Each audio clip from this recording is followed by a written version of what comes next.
ज्ञानोबा ज्ञानोबा ज्ञानोबा माऊली तुकाराम ज्ञानोबा ज्ञानोबा ज्ञानोबा माऊली तुकाराम ज्ञानोबा ज्ञानोबा ज्ञानोबा ज्ञानोबा ज्ञानोबा ज्ञानोबा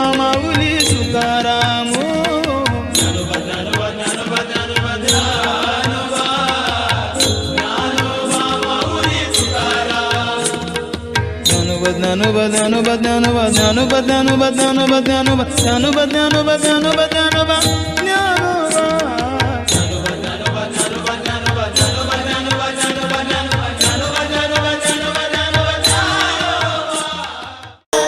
हरे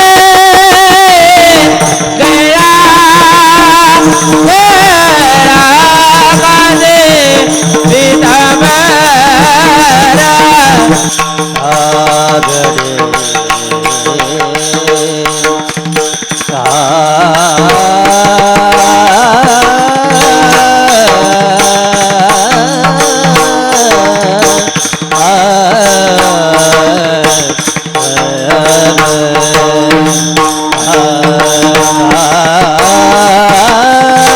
तुलसी हार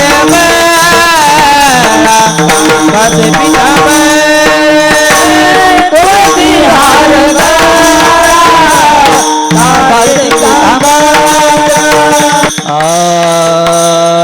आवड़ी आव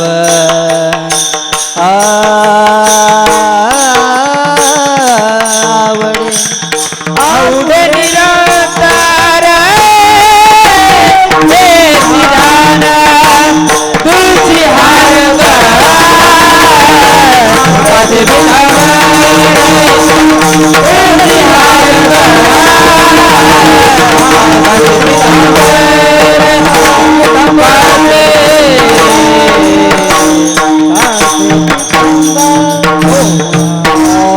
रघुमाई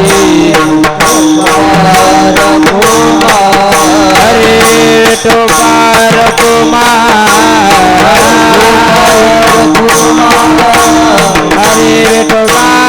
हरे टोपार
ना.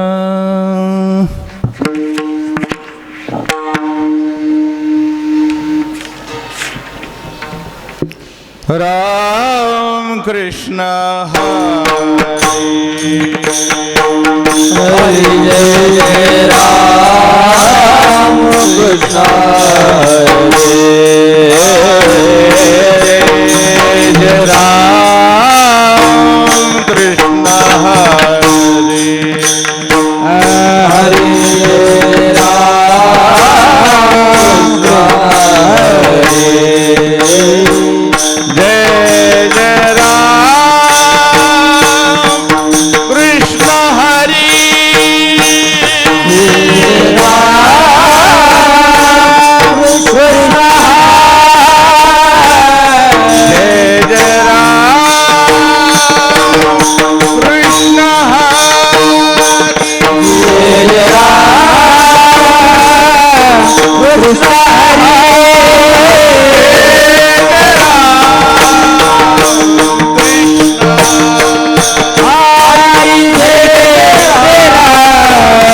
कृष्ण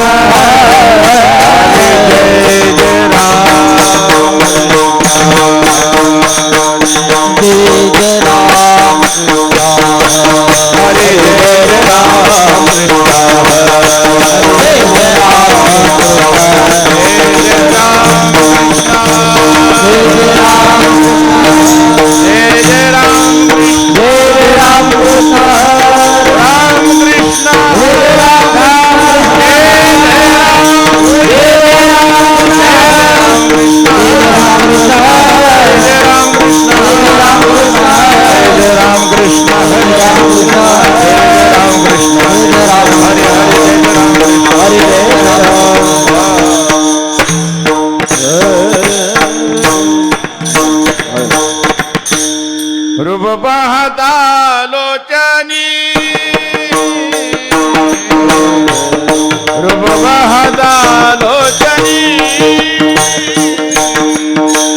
रूप पाहता लोचने रूप पाहता लोचने धारे हो साजनी. धारे हो साजनी.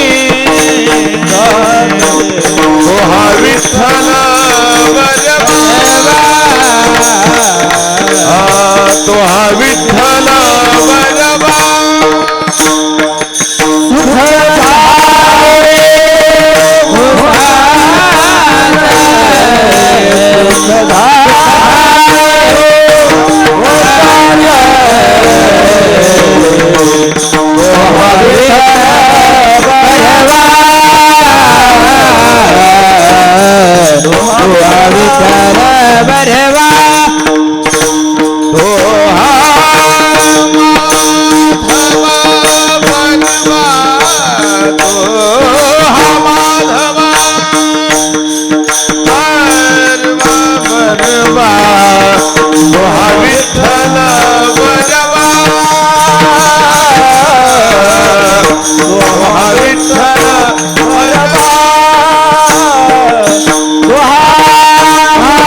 महामाधव बलवा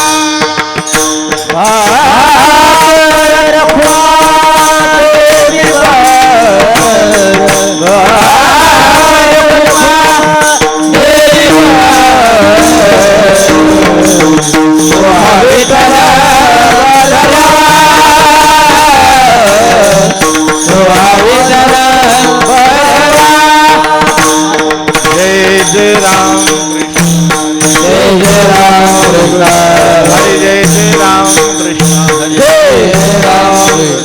हरे जय राम कृष्ण कृष्ण हरे हरे जय राम कृष्ण हरे जय राम कृष्ण हरे जय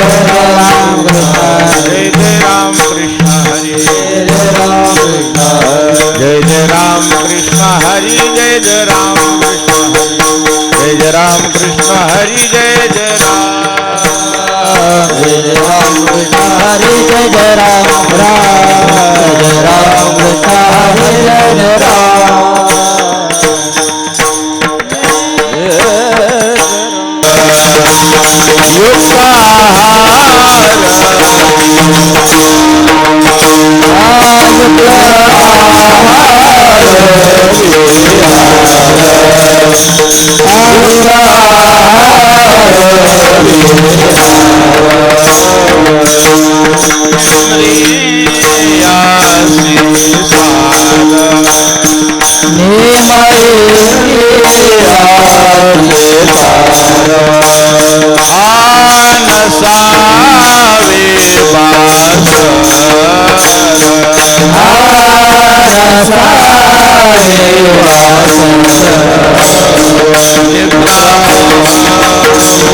चिंतने एकांतवासी गंगा स्नानी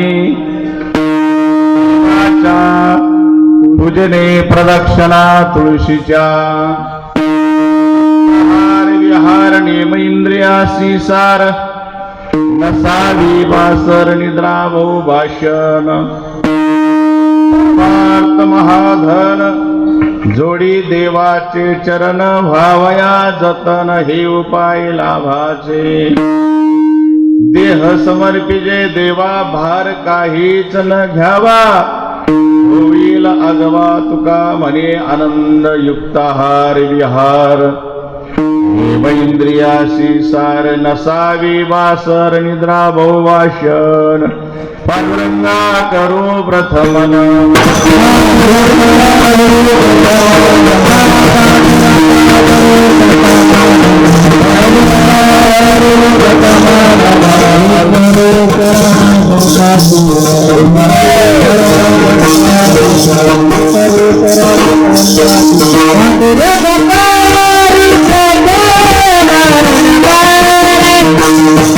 I'm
पांडुरंगा करो प्रथम नमन दुर्गे चरण संतांचिया त्यांच्या कृपादाने कथेचा विस्तारू बाबाजी सद्गुरु दासु तुका नमो ज्ञानेश्वरा नमो ज्ञानेश्वर नमो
ओम नमो ज्ञानेश्वरा करुणा करा दयाळा तुमचा अनुग्रहला धरू पावन झालो चराचरी या स्मरण सकळ विद्येचे अधिकरण तेची बंधू श्री चरण श्री गुरुचे ते नमस्कारून आता मस्तक हे पाया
मस्तक हे पायावरी वाटपरी संतांच्या काळ सारावा चिंतने एकांतवासी गंगा स्नाने देवाच्या पूजने प्रदक्षिणा तुळशीच्या युक्ताहार विहारणे मंदिरासी सार नसावी बासर निद्रावो भाषण प्रस्तुत प्राप्त स्थळी प्रास्त प्रसंगी कीर्तन रूपी शिवेसाठी निवडलेला अभंग महान भगवत भक्त विश्ववंद्य महाराष्ट्र भूषण वैराग्याच्या उत्तुंग शिखरावर पोहोचलेले पांडुरंग परमात्मेचे अतिशय लाडके आणि जिव्हाळीचे भक्त वारकरी संप्रदायाचा प्राण मराठी भाषिकांची अस्मिता ज्ञानेश्वरी श्रीमंत श्री जगद्गुरु तुकोबाराय त्यांचा हा चार चरणाचा सर्वांच्या परिचयाचा आणि सर्वांच्या जीवनाशी निगडीत असणारा अभंग आपण सेवेसाठी घेतलेला आहे. विठ्ठल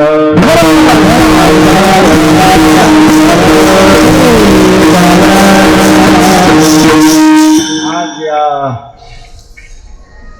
दक्षिण वाहिनी अमृत वाहिनी पवित्र गंगा मातेच्या पवित्र कुशीमध्ये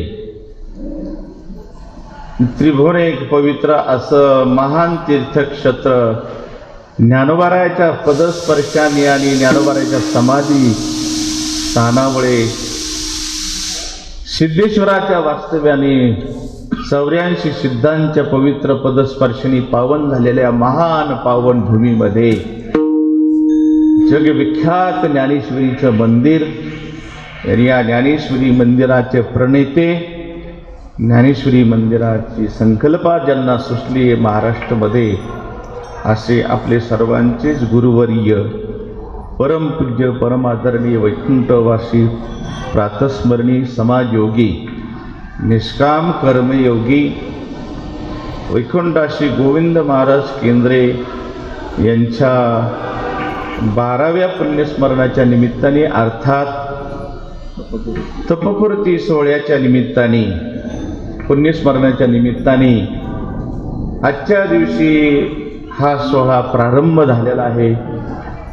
सकाळी पूज्य श्री महाराजांचं पाद्यपूजन, मूर्तीला अभिषेक, सर्व साधू संत सर्व देवताच्या मूर्तीचा अभिषेक झाला. तदनंतर इथे ग्रंथराज ज्ञानेश्वरीचे पारायण चालू झालं आणि आजच्या पहिल्या दिवसाची पहिल्या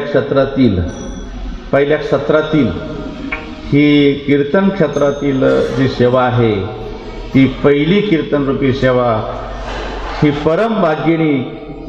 आणि पूर्वीचं काही पुण्य असेल, महाराजांची माझ्या जीवनामध्ये काही सेवा घडली असेल आणि या सेवेच्या माध्यमातून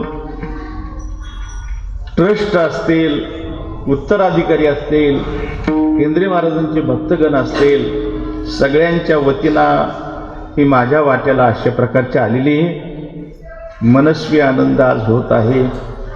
एका साईडला आनंदाचे अश्रू आहेत आणि एका साईडला थोडे दुःखाचे देखील अश्रू वाहत आहेत आपले सगळ्यांचे. आणि म्हणून पुण्यस्मरणाच्या निमित्ताने आजची सेवा या ठिकाणी संपन्न होत आहे. सर्व केंद्रीय महाराजांच्यावर प्रेम करणारे सर्व भाविक भक्त, विद्यार्थीगण, सगळे देवाचे स्वरूप असणारे आमचे भक्त, ही बालगोपाळ वारकरी शिक्षण संस्थेमध्ये शिक्षण घेणारे सगळे भविष्यातले मोठे मोठे कीर्तनकार, मोठे मोठे गायनाचार्य, मोठे मोठे मृदंगाचार्य, हे भविष्य घडवणारे अशा प्रकारचे मोठे मोठे मंडळी, सर्व ट्रस्ट मंडळी, आमच्यावर नितांत प्रेम करणारे, मोठ्या भावासारखं वागवणारे विजय महाराज पवार यांचे आता आगमन झालेलं आहे. शब्दाला पाळलं ते या ठिकाणी आले. आमचे बंधू देखील ऑक्सिजन झाला असताना देखील ते म्हणले नाही मला यायचं कीर्तनाला, ते या ठिकाणी आहेत. ज्याने हस्तलिखित ज्ञानेश्वरी लिहिली आमच्या शेवगावचं भूषण आहे. संसाराच्या पुढे संसाराच्या नावे घालून या शून्य आणि वाढत आहे पुण्य धर्म केला असे आमचे ॲडव्होकेट गरड अण्णा, फार मोठं नाव आहे. आळंदीलाच वास्तव्य सगळं संपून टाकलं त्यांनी.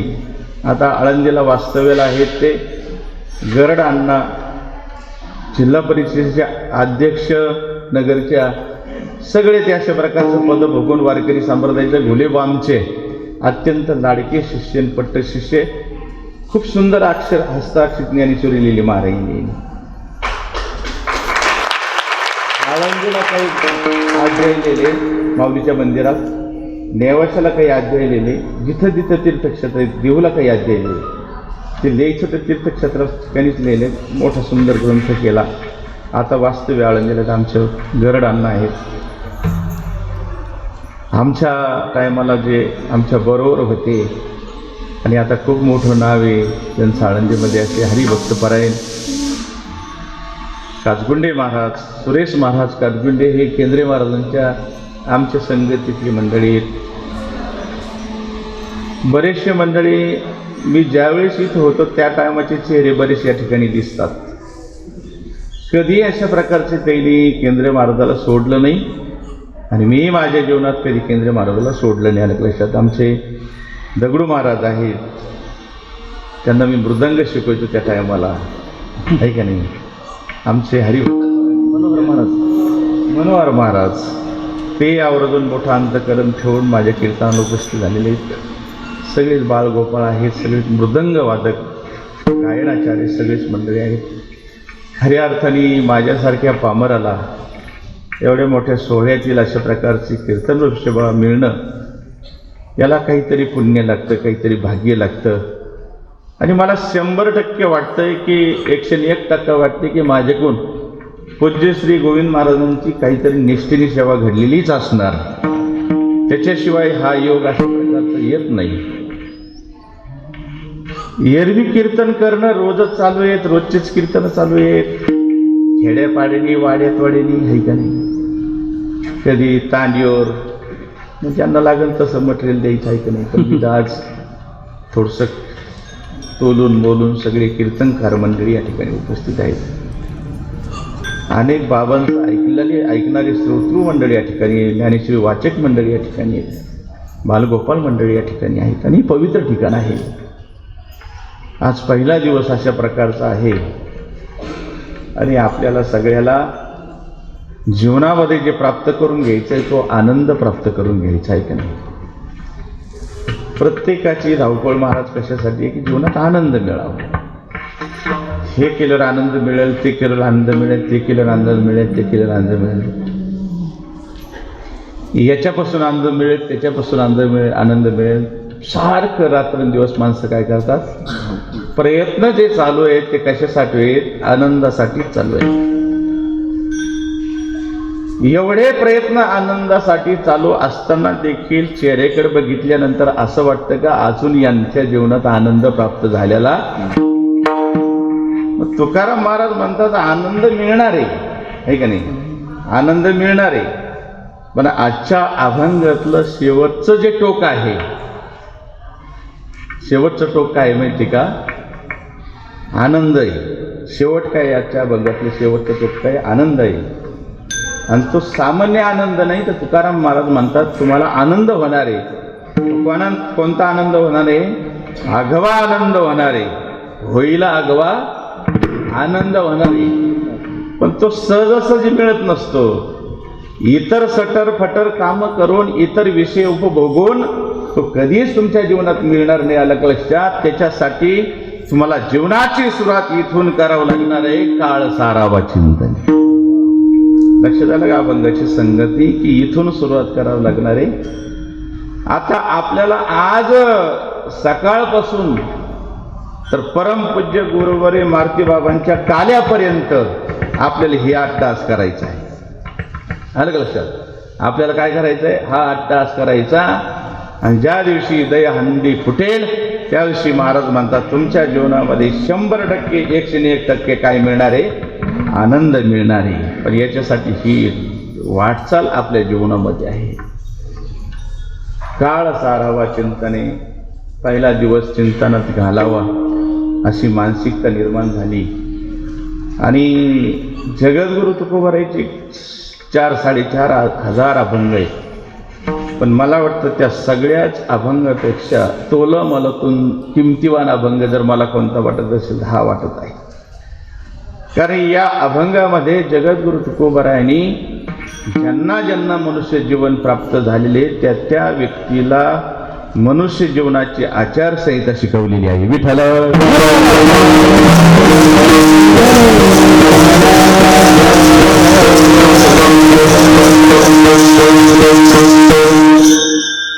असा अतिशय महत्वाचा, नाही गाथा वाचता आला, नाही अभंग पाठ करता आले, ते एक तरी अभंग जर पाठ झाला नाही आपल्या जीवनामध्ये तर आपल्या जीवनाची आचारसंहिता आपल्या लक्षात येईल. महाराज आचारसंहिता सांगितली, सकाळी उठल्यापासून तर संध्याकाळी झोपेपर्यंत, जन्माला आल्यापासून तर शेवटच्या क्षणापर्यंत तुकोबाराय म्हणतात असं वागा काळ सारावा चिंतन.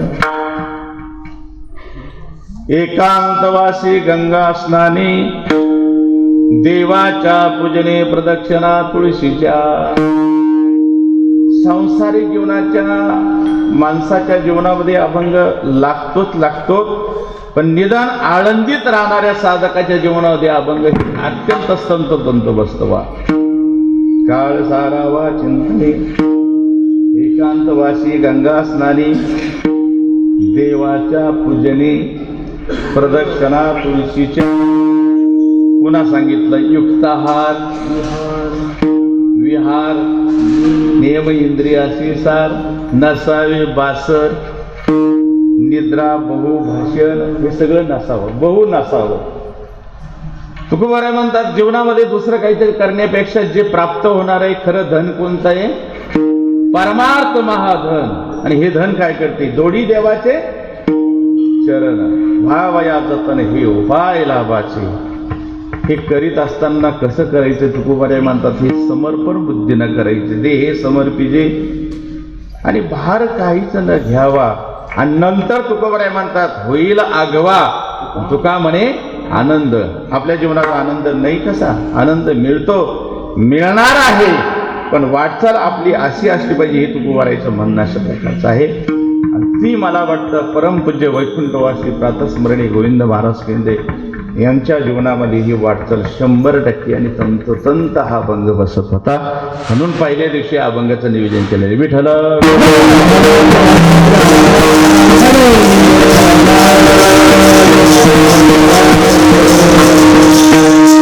आपण मी सांगितलं म्हणजेच आपल्याला पटेल असं अजिबात नाही. मी सांगितलं म्हणूनच पटेल असं नाही. गोविंद बाबांचं, गोविंद महाराजांचं चरित्र, गोविंद महाराजांचं जीवन आपण प्रत्यक्षात उघड्या डोळ्यांनी बघितलेलं आहे. माझे शब्द जर लक्षात घ्यावा, उघड्या डोळ्यांनी म्हणतोय की, आहे की नाही? तुम्ही कानोपकरणी कर्णोपकरणी नाही तर उघड्या डोळ्यांनी बघितलंय तुम्ही. आम्ही देखील बघितलं. आम्ही तर फार जवळून बघितलंय, फार जवळून बघितलंय. इतकं जगद्गुरु तुकोबाराय म्हणतात कडकडीत वैराग्य जर काय कोणाकडे बघायचं असेल, कडकडीत वैराग्य, तर मला वाटतं संप्रदायामध्ये सुरेश महाराज आपल्याला गोविंद बाबांकडेच बघावं लागणार आहे. आम्ही जवळचे आहेत त्यांचे. खूप कष्ट, खूप कष्ट, खूप कष्ट. किती सांगावं त्यांच्याबद्दल आलं लक्षात.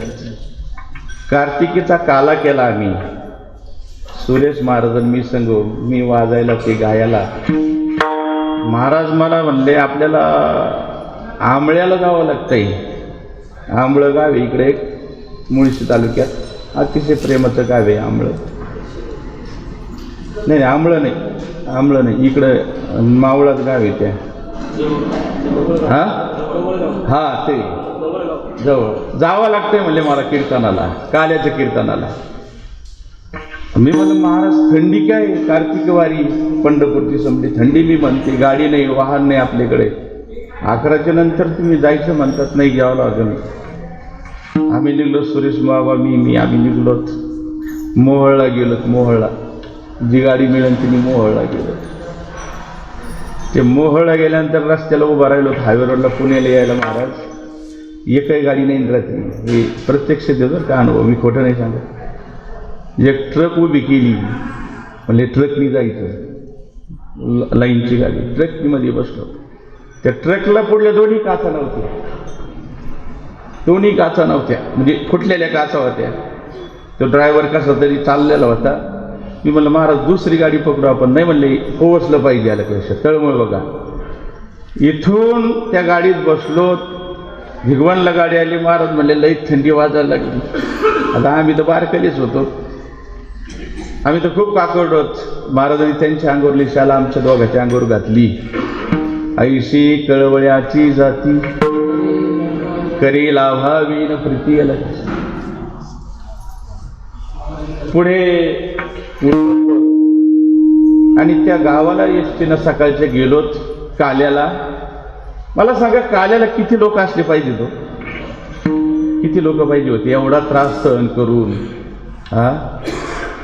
एवढा त्रास सहन करून आपण गेलो, किती लोक पाहिजे होते? 3च लोक होते काल्याला. किती लोक होते? त्याच्यात हे गायला आणि मी वाजायला मला ते पखोजरच झोप आली.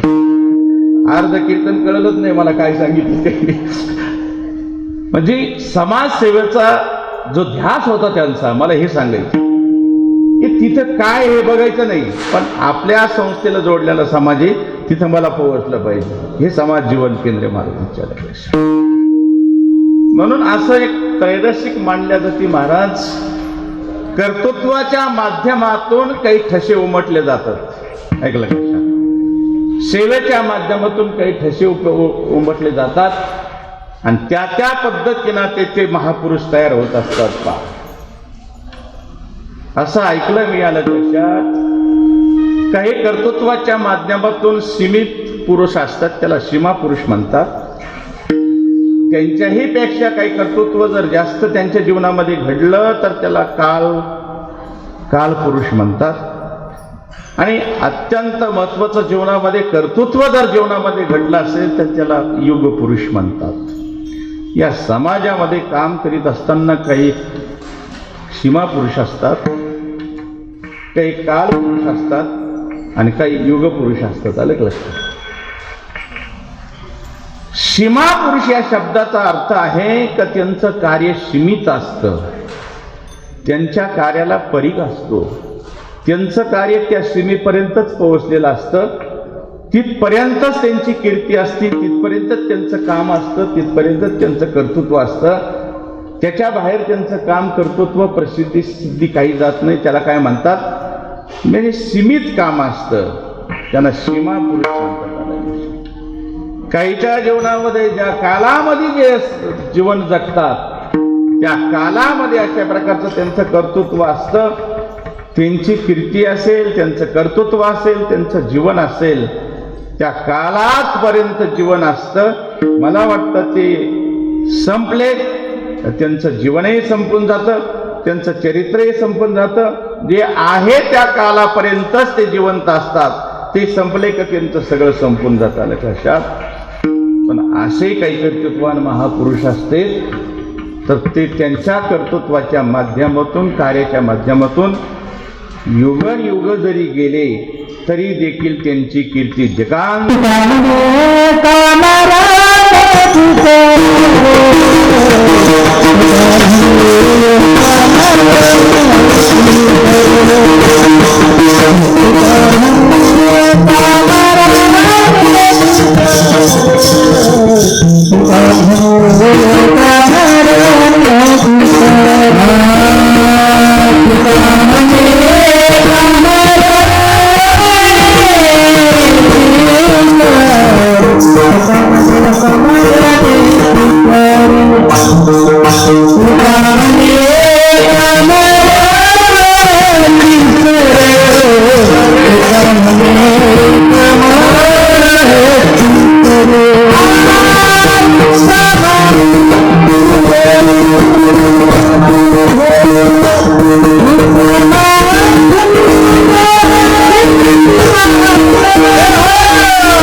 उत्तमाची वरे कीर्ती माझी आल्या कृष्ण.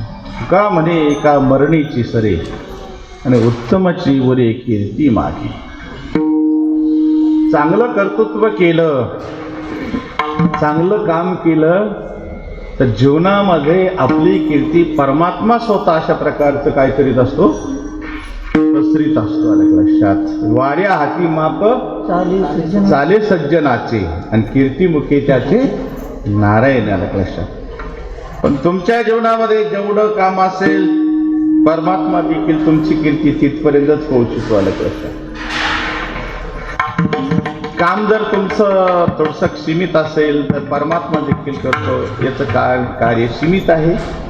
याची कीर्ती कुठपर्यंत असती, एखाद्या गावापुरती असती, एखाद्या तालुक्यापुरती असती. लयच काम केलं, लय सप्ते केले मोठले तर एखाद्या जिल्ह्यापुरती असते. आले कसं लयच एखादं पदवीर भोगलं असेल तर एखाद्या राष्ट्रापुरती असते. आलं लक्षात. महाराष्ट्रापुरती असते. पण त्याची कीर्ती फक्त सीमित असते. म्हणून त्याला काय म्हणतात, सीमित. आपण नाही म्हणत का मावळात यांचा लयच गाजाबाजा आहे, खेडमंचरला लयच यांची अरे खेडमंचरला पण शिरूरला नाही ना. लोक म्हणले इकडं लयच चाललंय बघ दौड भागात, याचा लयच गावगावा चाललाय, रोजच कीर्तन आहे. पण मावळात नाही ना. याला काय म्हणायचं, सीमित म्हणायचं. याला सीमित पुरुष म्हणायचं. अलग लक्षात. जास्त वेळ घेत नाही मी त्याच्यात. आता तुम्ही सगळं जाणकार मंडळी आहेत. तदनंतर काही कालपुरुष असतात. अलग लक्षात. जे कालामध्ये जे वास्तव्य करतात, ज्या कालामध्ये जे जगतात तोपर्यंत त्यांचा खूप मोठा डांगोरा असतो. पहा मागं पुढं माणसं असतात, लवाजमा असतो, सगळं असतं. अलग लक्षात. पण ते कर्तृत्वानं व्यक्ती गेली का ते संगत जात असतात त्यांच्या लक्षात. पुन्हा त्यांचं नाव लेस शिल्लक राहत नाही. पण महाराज एका ठिकाणी म्हणतात ना, किती राजे होऊन गेले, किती हे होऊन गेली, पण त्यांचं काही राहिलं नाही, नाम देखील शिल्लक राहिलेलं नाही. त्याचं कारण असं आहे तर त्याचं कारण असं आहे की ते फक्त कालापुरते जिवंत असतात. अलग लक्षात. किती लोक कर्तृत्वान होऊन गेले, किती लोक मोठे होऊन गेले, किती लोक राजे होऊन गेले, महाराजे होऊन गेले. अलग लक्षात. पण महाराज म्हणतात त्याचे नाव कोणी न घे चराचरी. कोणी घेतं का नाव, कोणी घेतं का नाव, नाही ना घेत, नाही घेत. का घेत नाही, कारण त्यांचं कर्तृत्व त्यांच्या पद्धतीपुरतं त्यांच्या पुरतंच आहे, म्हणून त्यांचं नाव कोणी घेत नाही. ज्या कालामध्ये होते, आता आपण संप्रदायात देखील म्हणतो बस पाहतोच की नाही महाराज, वेगळ्या वेगळ्या संप्रदायामध्ये आपण जे जे होते त्या काही संप्रदायाचे प्रणेते, त्या टायमाला त्या संप्रदायाचं केवढं अशा प्रकारचं हे होतं. अलग लक्षात. संप्रदायामध्ये देखील ईश निवृत्त संप्रदाय आणि व्यक्तिनिर्मित संप्रदाय. अलग लक्षात. असे संप्रदाय आहेत. आपला जो वारकरी संप्रदाय हा व्यक्तिनिर्मित संप्रदाय नाही, हा वारकरी संप्रदाय ईश निर्मित संप्रदाय.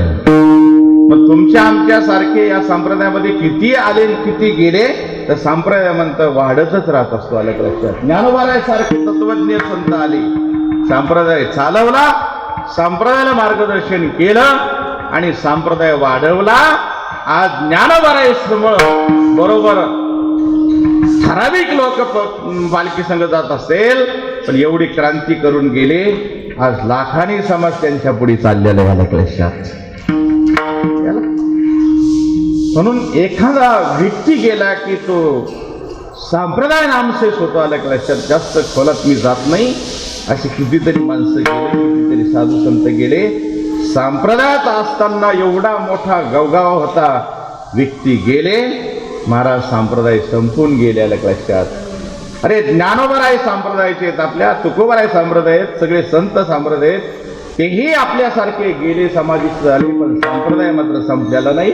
संप्रदाय काही पटीनं अशा प्रकारचा वाढला. अलग लक्षात. जेवढ्या पुरतं जे असतं कालापुरतं वजन असतं ना, ते काळ संपला की माणसं संपून जातात. त्याला काय म्हणतात, काल पुरुष म्हणतात. सीमा पुरुष, काल पुरुष. यानंतर अत्यंत महत्त्वाची घटना म्हणजे ते म्हणजे युग पुरुष आहे का नाही. ज्ञानोबाराय युग पुरुष, जगद्गुरु तुकोबाराय युग पुरुष, नाथ बाबा युग पुरुष, नामदेवराया सगळे संत त्या काळातले युगपुरुष मध्ये मोडतात. आलं कशात? छत्रपती शिवाजी महाराज युगपुरुष, बाबासाहेब आंबेडकर देखील युगपुरुष, अहिल्याबाई होळकर युगपुरुष, राजमाता युगपुरुष, हे सगळे युगामध्ये मोडतात, युगपुरुषामध्ये मोडतात. हे मी सगळं कशासाठी सांगतो?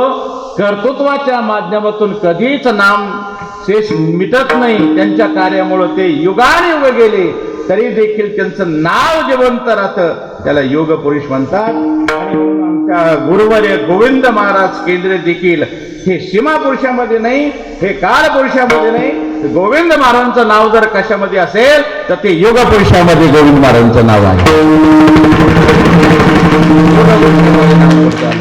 त्यांचं कर्तृत्व तसं होतं, त्यांचं नेतृत्व तसं होतं, त्यांचं दातृत्व तसं होतं. आलं लक्षात? त्यांचं सगळ्याच बाबतीत काम तसं होतं. आलं लक्षात? त्रैलोकी मात जयाची. आलं लक्षात? उदार भक्त त्रैलोकी मात जयाची. आलं लक्षात? एक लक्षात घ्या, माणूस प्रसिद्ध का होतो? महाराज जाऊ द्या, अभंग थोडा राहील. महाराजांचं चिंतन चालू आहे, महाराजांच्या पुण्यस्मरण करत. ज्ञानोबारायचं पसायदान 7 समुद्राच्या पलीकडे. किती? 7 समुद्राच्या. कमी लेखक नाही जगामध्ये, कमी कवी नाही जगामध्ये. अनेक काव्ये, अनेक लेखन केलेले जगामध्ये, पण ज्ञानोबारायचंच पसायदान प्रत्येक शाळेत का? ज्ञानोबारायचंच पसायदान 7 समुद्राच्या पलीकडे का? कारण ज्ञानोबारायने जे पसायदान लिहिलं ते पसायदान म्हणजे स्वतःसाठी एकही शब्द वापरला नाही. वाचा तुम्ही पसायदान, वाचा तुम्ही पसायदान. स्वतःसाठी एकही शब्द निवृत्तीनाथकडे मागितला नवे. एवढा ज्ञानेश्वरी सारखा जगत उद्धाराचा ग्रंथ ज्ञानोबारायने लिहिला, समाजाच्या हातामध्ये ठेवला. पण मला वाटतं ज्ञानोबारायचं एवढं देखील एकही देखील अक्षरात नाव तिथं ज्ञानेश्वरीमध्ये कुठे बी नाही सापडतं कोणाला? आहे का अन्ना नाव ज्ञानोबारायचं? नाही.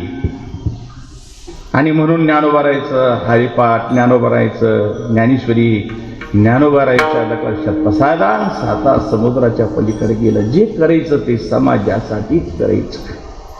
आणि समाजासाठी जो करतो ना त्याचं नाव कोणीच पुसू शकत नाही.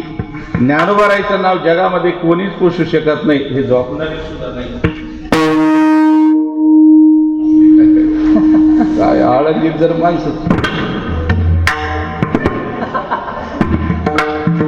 मला कळा ना, मला वाटलं कीर्तन बाहेरच आहे काय, मीच गेलो तिकडं. म्हणजे बरं झालं त्यांनी कबूल केलं, झोपलो नाही म्हणून. माणसं झोपलेले कबूल करीनात. असं आपली सवडाशी काय ऐकत जावं तेवढं ज्ञान. असं कीर्तन ऐकत होतं. माझे शेजारी 2 जण बसलेले, त्याच्यातले एक झोपत होता. आता तो झोपत असला का शेजारी त्याला म्हणजे झोपू नको ना, आता कीर्तन झोपू नाही ना, तेवढं हे झोपू नको ना. तो म्हणजे हो कीर्तन का म्हणजे झोपणारा, जागा करणारा म्हणजे तो कीर्तन का. आता तिकड येते तो कीर्तन का, अरे झोपू नका ना. तो म्हणजे गप. आता हे दोघांची गडबड चालली की मला ऐकायला इच्छा पाहिजे ना. विषय चांगला मारतो महाराजांचा. मी म्हणलं तू ऐकलं ना त्याचं झोपून दे ना, तू ऐक ना, मला बी इच्छा पण तुला बी इच्छा. ते म्हणलं महाराज ते नसतं झोपत नाही. म्हणजे काय करतो? घोरतोय मी कीर्तनात. मी म्हणलं त्याचं त्याला घोरू दे ना, तू आपला ऐक ना. तो मला ती तर अडचण आहे, ती घोरायला लागल्यावर मला डोळा लागत नाही म्हणला. त्याच्यापेक्षा पूर्ण होत. काय सांगू तुम्हाला, गेलंय काय सांगत होतो मी. विजेश्वर गेलं, विसरून गेलं. काय झालंय, कोरोना आल्यापासून सगळं घोटाळा झालं, सगळं विसरून गेलं. 7 समुद्राच्या पलीकडे गेलं ज्ञानोबारायचं पसायदान. नाही का? 7 समुद्र का केलं? स्वतःसाठी काहीच नाही केलं ना भाऊ, स्वतःसाठी काहीच नाही केलं. करायचं ते परोपकारासाठीच करायचं, समाजाच्यासाठी करायचं. लिहिलं ते समाज. एक ओळी वाचा तुम्ही, तांबे महाराज एक ओळी वाचा. जे खळा या सत्तर नदी वाढो भूता परस्परे पडो मैत्र जेव्हाचे दुरिताचे तिमीर जाओ. असं माझ्यासाठी काही म्हणले की ज्ञानोबारा नाही. जो जे वांछील शेवट, जो जे वांछील ते लाभो. ज्याला जे पाहिजे ज्ञानोबारा निवृत्ती दादा तुम्ही देऊन टाका. करायचं ते समाजासाठी करायचं. ज्ञानोबारा आहे समाजासाठी करायचं, तुकोबारा आहे समाजासाठी करायचं. तसं गोविंद महाराजांनी केलं ना जीवनामध्ये, तुम्हाला सांगतो स्वतःसाठीच काहीच केलं नाही. चहा नाही पाजला राव आम्हाला संग राहून, स्वतः चहा सुद्धा नाही पिले नाही, पाजला बी नाही. बहिणीला सांगितलं तू यायचं ना, एवढा मोठा बाबा आहे मा भाऊ असं म्हणायचं नाही अजिबात, तुला काहीच मिळणार नाही माझ्याकडून. कारण केंद्रीय महाराजांचं एक सूत्र होतं बा. काय सूत्र होतं विशेष माहिती का? संसारातला पैसा परमार्थात आणायचा. नीट ऐका, संसारातला पैसा परमार्थात आणायचा, पण परमार्थातला एकही शिवराई पुन्हा संसारात जाता का म्हणे आलं लक्षात. हे केंद्रीय सूत्र होतं. ते म्हणजे पोरं हो, तुम्ही तुमचा चहा प्यायचा, तुम्हाला जे पाकिट मिळेल 10 रुपये त्याचा चहा प्यायचा. मी चहा पाजणार, कारण मला जो पैसा न्यायचा यांच्या कोणतं ज्ञानेश्वरी मंदिरासाठी न्यायचा. मला पैसा न्यायचा ज्ञानेश्वरी मंदिरासाठी, तुम्हाला चहा पाजणार नाही. तुम्हाला कशाला, मी पेणार नाही. आणि म्हणून खरी अर्थाने हा तुम्ही आम्ही काहीच नाहीत राव, आहे का नाही, काहीच नाहीत. 20-20 लाखाच्या गाडीत फिरतच राहो. 20 लाखाच्या गाडीत फिरत राहा, पण होय काहीच नाही ना आपल्याकडे. काय पुढे सेवा आहे आपली, काही धारणा आहे का, काय आहे का, साधन आहे का, काय. तरी देखील ज्ञानोबारायची कोकणी 20-20 लाखाच्या गाडीत आपण फिरतो. अरे केंद्रीय महाराजांनी नुसता हात पुढा केला तर मांस थुकायला हे केलं तर हात पुढं करायचं.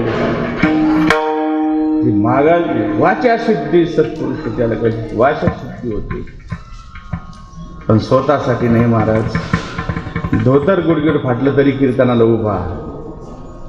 एकदा आम्ही चाललोत, पुढं ते मी माग, पुढं ते मी माग, फाट फाट फाट फाट आवाज येतो. आवाज कशा देतो? ते बुटाड होतं ना, बुटाड त्याचं मागचं टाचच सटकलेली होती. मी मला महाराज आपण ते तेवढं शिवून घेऊन आण. ते म्हणले नाही नाही शिवायचं नाही. आलं कसं, किती सांगावं. अहो गाडी सुद्धा दुरुस्ती करीत नव्हते. ही गाडी होती ना इंटर, दगडू महाराज होते, हे आले माझ्याकडे पाथर्डीला गाडी. अहो ते खालचे चाक खालीने वरचं ते काय असायचं, काय म्हणतात त्याला, बॉडी ही वेगळी झालेली होती. वरचं वर आदळायचं आणि खालचं खाली आदळायचं. तरी महाराज पाथर्डीला, दगडू महाराज होते ड्रायव्हर. पैसा परमात्मा पैसा कधीच अशा प्रकारचं संसारासाठी घातला नाही, आणि जे केलं ते जगाच्या कल्याणासाठी केलं. आज तुम्हाला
समाजासाठी जे करायचं ते समाजासाठी, स्वतःसाठी काहीच केलं नाही. असं गुरुवर्य गोविंद महाराजांचं जीवन अशा प्रकारचं, आणि म्हणून त्यांची कीर्ती कधीच अशा प्रकारची पुसून जाऊ शकत नाही, संपर जाऊ शकत नाही. कारण जगाच्या पाठीवर शिलालेख ज्ञानेश्वरी मंदिर हे पहिलं अशा प्रकारचं आहे. आदर अमर आहे. तुमच्या आमच्यासारखे किती येते, किती जाते, किती युग येते, किती वर्ष जाते, काही सांगता येणार नाही. पण हे ज्ञानेश्वरी मंदिर गुरुवर्य गोविंद महाराज केंद्र यांच्या माध्यमातून आदर अमर राहणारे. आणि जोपर्यंत ज्ञानेश्वरी मंदिर आहे तोपर्यंत गुरुवर्य गोविंद महाराजांचं नाव कधीच अशा प्रकारचे पुसू शकत नाही. आलं लक्षात. जगाच्या कल्याणा संतांच्या उन्नती ध्येय कष्टविती परोपकारे आपल्या पोटाला पिळा देऊन एवढं मोठं वैभव निर्माण केलं. उपास पारे रात्रीला दार बंदा, उपास पारे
कुठलाही वैभव निर्माण होत असताना याच्या पाठीमागं मोठी भूमिका असते. ज्ञानोबारायासारखं वैभव निर्माण झालं याच्या पाठीमागं काही भूमिका आहे, काही सेवा अशा प्रकारची आहे. आईवडिलांची जी पुण्य आहे त्यांनी जे निर्माण केलं त्याच्यामुळं ज्ञानोबारायाचं हे वैभव निर्माण झालं. भूमिका असते पाठीमागं. आलं लक्षात. आज हे तुम्हाला दिसत असेल एवढं मोठं वैभव. आलं लक्षात. हे उभा केलेला आज मजा वाटते की नाही आपल्याला. हे लाईटीन हे ना आता नवीनच केलं. जरा जरा जरा वेगळं वाटते मला. कृष्ण महाराजांना मानायला पाहिजे. त्याला कलरन बिलरन लगे असं मस्त दिसतंय. आता मागं नव्हतं असं ना. आता हे वर्षी केलं ते बघा ना काय. हे तुम्हाला बरं वाटतं. आपल्याला आज आनंद वाटतो. केला भोगवटा आम्हा लागी. इतक्या सुंदर मंडपात कीर्तन करण्याची सेवा करण्याचं हे निर्माण कोणी केलं? आम्ही नाही केलं. त्यांनी पोटाला चिमटे घेतले, उपास केला, पारण केले, उपाशी राहिले. जवळ खिशात पैसे असताना देखील कधी खाऊ वाटलं नाही. वाटलं खाऊ, पोटाला चिमटा घेतला. मंदिराचा कळस झाला पाहिजे. आलं क्लासेत हे पैसे इकडे घातले नाही पाहिजे. आम्ही वर्ष धर्माशाळेत राहायचो. मनोहर महाराज मी 20 वर्ष महाराजांकडे होतो. 84 पासून तर जवळजवळ 92ला सुटलो आणि तिथून पुढे देखील बरेच दिवस महाराजांच्या संगतीत होतो. महाराज कधीच मुक्कामाला आळंदीत येत नव्हते. आणि जर कधी आले, मी कोणाच्याच बापाला घाबरत नाही. म्हणजे मी कोणाची भीती वाटत नाही मला जगात. पण महाराज आलेले कळले की आतून कडी लावायची, पुन्हा गेल्याशिवाय बाहेरच यायचं काही. त्या आदर्शयुक्त भीती होती त्यांच्या लक्षात. महाराज रात्री जर मुक्कामाला आले वर्ष धर्मशाळेमध्ये तर कडी वाजायचे, पोराला उठवायचे, विद्यार्थ्याला उठायचे, काही हाय का खायला. आणि जर खायला काहीच नसेल त्या टायमाला आपलीच पंचायत है की नाही? आपलीच पंचायत. आपल्या भाकरी संपल्या तर शेजारचे घ्यायच्या, शेजारचे संपले तर त्या धर्मशाळेतून आणायची, त्या धर्मशाळेतून आणायची, दुसरीतून आणायची. 4-2 खोल्याचे दरवाजे वाजवले तर पोरं उठले नाही की जे नारळ मिळलेलं असायचं ते नारळ रात्री फोडायचं, ते नारळ खायचं आणि रात्र काढायची. आलं का लक्षात? केला भोगवटा, हे सत्य बोलतो त्यांच्या दरबारामध्ये. आलं का लक्षात? केला भोगवटा. आता काय महाराज, ही जुनची यादी असती, तारीख घेतल्या हां, दही पाहिजे, आमकं पाहिजे, काय दिवस काढले त्यांनी. तुकाराम महाराज म्हणतात, उपास पारणे राखीला दारवंता आणि केला भोगवटा आम्हा लागी. हे त्यांनी केलं म्हणून अशा प्रकारचं हे आपल्याला वैभव पाहायला मिळतंय. आज जगामध्ये कुठं जर गेले तर आळंदीचं नाव ज्ञानोबा राहायचं आणि ज्ञानोबा राहायचं. तुमच्यामुळे उल्लेख केलं बरं का. हे पुण्यात होते, मला म्हणजे कीर्तन सुरू करून नका होत. ही आमची आता आज पहिला दिवस आहे, आता शेवट सगळे येतील. आता मी नको म्हणत होतो विष्णू महाराजाला, पिंगळे महाराजाला, मी वरबाकी महाराज, खरं सांगत नाही, वरबाकी. एक 10 दिवसात मुलीचं लग्न आलंय आणि हे लग्न म्हणलं की सत्य लय मजा वाटते करायला, पण लग्न लय अवघड जाते. आपल्याला अनुभवच नव्हतो. इकडं सगळं घेता येतं आणि तिकडं सगळं द्यावं लागतं. मग त्याच्यामुळे मी नको म्हणत होतो, पण महाराज म्हणले नाही, खूप प्रेम होतं आणि तुम्ही खूप सेवा केली बाबाची, 12वी पुण्य होती. मग मी म्हणलं पहिल्या दिवशी जर मला मिळत असेल तर मग पुढं वेळ मिळेल मला लक्षात. आता शेवट बरोबर आहे. गोविंद महाराजांच्या जीवनामध्ये जेवढे विद्यार्थी, जेवढं भक्तगण निर्माण झाले 40 वर्षामध्ये, 40-50 वर्षामध्ये, ते सगळेचे सगळे शेवटपर्यंत या ठिकाणी उपस्थित होणार आहे. सगळे पाखरं असे उडून गेलेले आहेत. आता सगळे पाखरं इथं येणार आहेत. शेवट आता आम्ही 2-4 पाखरं आलेलो आहेत. आता तुम्ही 7 दिवस थांबा इथं आणि असं तिकडं लग्न आली आपल्या. म्हणजे किती आनंद निर्माण करून दिला होते हिने, किती फरशी. अरे बघा ना हे काय. अहो मला सांगा, अंतकरण जेवढं उदात्त होतं ना, एवढं उदात्त होतं की संकुचितपणाच नाही. परमार्थामध्ये केंद्रीय महाराज संकुचितपणाच नव्हता. दिंडी ज्ञानोबाराच्या सोहळ्यामध्ये सगळ्यात मोठी दिंडी फक्त कोणाची? गोविंद महाराज केंद्री. सगळ्यात 200 लोक सांभाळणं त्या काळामध्ये, 150 लोक सांभाळणं, 100 लोक सांभाळणं त्या काळामध्ये अवघड होतं. पण त्या काळामध्ये दिंडी, गोविंद महाराज केंद्री यांच्या दिंडीमध्ये 5000 लोक आले आणि 5000 लोकाला ते कप्प्याचे ताट, अलग लक्षात, कशाचे ताट? 5000 लोकाला उदात्त अंतकर. खरेदीला जायचं ना, ट्रकनीच माल खरेदी करायचा. आता बघा ना, हे सगळं भरून भरलंय. सप्ताह चालू झाला ना, खाऊ घालण्याची एवढी दानत, हे केवढा अंतकरणे. बघा ना ह्या मूर्त्यात काय, मला तर चक्कर आली. ही पूजा कोण करीत असेल एवढी? अहो जगामध्ये सगळ्यात आळस कशाचा आहे? पूजा करण्याचा. एवढं बसून ठेवले माऊलीची मूर्ती. मला वाटतं महाराष्ट्रामध्ये आता ही सगळ्यात मोठी ज्ञानोबारायची मूर्ती जर कुठं असेल तर ज्ञानेश्वरी मंदिरातलीच असणारी. मी तर अजून ज्ञानोबारायची एवढी मोठी मूर्ती अजून, तुम्ही शिल्प मोठ्याने बनवले असतील. माझं बोलणं लक्षात घ्या. तुम्ही शिल्प मोठ्याने बनवले असतील एखाद्या गार्डनमध्ये, तुमच्या नेवाशाला एक खूप मोठी मूर्ती ज्ञानेश्वरी लिहिलेली, तुम्ही शिल्प मोठेले बनवले असेल, पण प्रतिष्ठापना केलेली ज्ञानोबारायची मूर्ती मला वाटतं संपूर्ण महाराष्ट्रात सगळ्यात मोठी एवढीच असं लक्षात. अंतकरण उदात्त कार्य करायचंय. पंढरपूरची धर्मशाळा बघा. मला म्हणले गावाकडे असताना एकच चावी माझ्याकडे नव्हती आणि आता 200 चाव्या माझ्या कमराला आहेत. कशाच्या? 200 खोलीची धर्मशाळा आहे ना. मी किती मोठा माणूस आहे असं मजेने म्हणायच्या लक्षात. मी किती मोठा माणूस. आणि हे सगळं केलं कोणासाठी? समाजासाठी केली. कधी धर्मशाळेत येणाऱ्या माणसाची पावती तू फाडली का नाही? तू राहतो कसा, खातो कुठं, काय करतो, कधी विचारपूस नाही केली. याला लक्षात. झेल त्याला खाऊन द्यायचं. आम्ही म्हणलं महाराज काही चौकशीच नाही. ते म्हणले एक वेळेस आपल्याकडे आषाढी वारीच्या दिवशी फराळाचं करतो, पण आपल्याला वर्षभर त्यांच्या माध्यमातूनच द्यावं लागतं. आलं का लक्षात? केवढं मोठं अंत करेल पाहिजे. म्हणून इथं येणाराला कधीच अशा प्रकारचा पास नाही, इथं येणारा कधीच अशा प्रकारची विचारपूस नाही. इथं मुक्तद्वार अशा प्रकारचे केंद्रीय महाराजांच्या दिंडीमध्ये देखील कधीच कोणाला उठवलं गेलं नाही. आलं का लक्षात? कधीच कोणाला उठवलं नाही. जे ठरलेलं तेच करायचं. आलं का लक्षात? त्यांचं असं ठरलं होतं. सासवडला आंबारस झालाच पाहिजे, आहे का नाही? सासवडला काय झालं पाहिजे? आंबारस झालाच पाहिजे. आमच्या ठिकाणी मासवडी झालीच पाहिजे. कडी पुढे होती. हा, भंडी शेगावला दुपारची कडी झालीच पाहिजे. आमच्या आचार्यांनी डोकं लावलं, दुसरंच केलं काहीतरी, आहे का नाही? दुसरंच केलं. पातीले वतून दिले, हे आहेत नाही समोरचे, पातीले वतून दिले, पुन्हा कडी करा म्हणले, दिंडी येईपर्यंत झालं लक्षात. असं म्हणजे एक असं समाजासाठी जीवन आलं लक्षात. हे सगळं करीत असताना, एवढा मोठा व्यवहार चालित असताना, एवढं मोठं सगळं राज्य चालित असताना, कारभार चालित असताना, परमार्थ जीवनामध्ये एवढंही गालबोट परमार्थाला लागणार नाही, तिची मात्र ती काळजी घेत होती. आलं लक्षात? तिची काळजी घेत होती.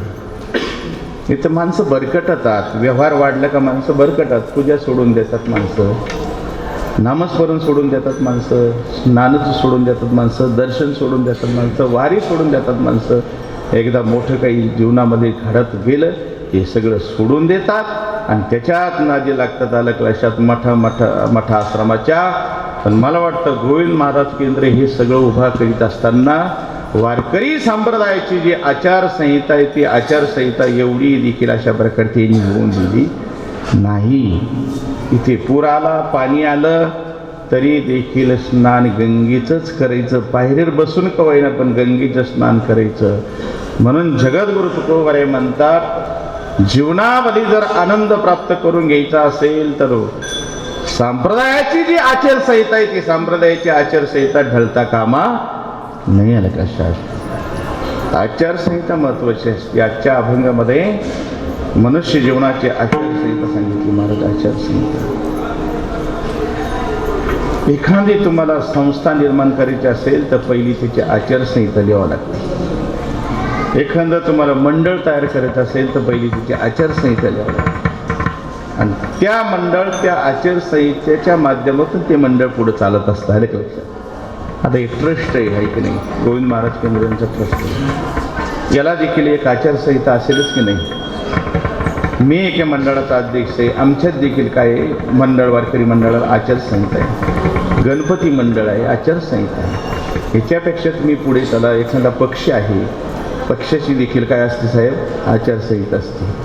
तो भाजप असेल, तो काँग्रेस असेल, तो राष्ट्रवादी असेल, कुठलंही असेल, आचारसंहित्याशिवाय एखादी संघटना चालिताच येत नाही.